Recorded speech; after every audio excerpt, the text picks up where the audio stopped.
গণতন্ত্রের টুটি চেপে না ধরলে রাষ্ট্র ক্ষমতা দীর্ঘায়িত করা যাবে না। হয়তো সে লক্ষ্যেই ২০০৭ সালের ১৬ জুলাই অগণতান্ত্রিক তত্ত্বাবধায়ক সরকার গ্রেপ্তার করে গণতন্ত্রের মানসকন্যা খ্যাতি পাওয়া শেখ হাসিনাকে।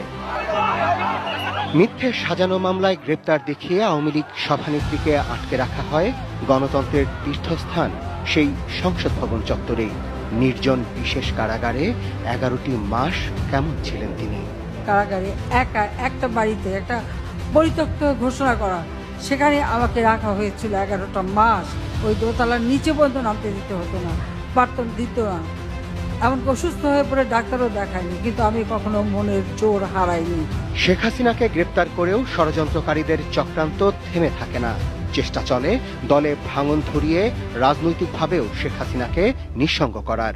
কিন্তু সে ফাঁদে পা দেয়নি আওয়ামী লীগের মূল শক্তি তৃণমূল নেতাকর্মীরা।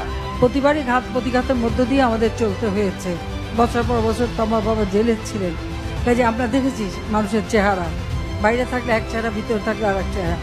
তারপরেও আমি বলবো যে শুধু আওয়ামী লীগ সবসময় তৃণমূলের নেতারা, তারা কখনো সিদ্ধান্তে ভুল করে না। একটা সময় কারাগারে মারাত্মক অসুস্থ হয়ে পড়েন আওয়ামী লীগ সভানেত্রী।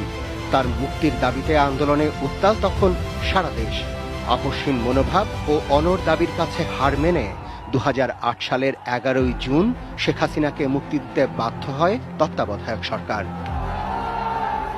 আওয়ামী লীগ সভানেত্রীর এই মুক্তির মধ্য দিয়েই তৈরি হয় নির্বাচনী পরিবেশ। 1/11-এর ঘোর অমানিসা কাটিয়ে আবারও শুরু হয় গণতন্ত্রের স্বপ্ন বুনন।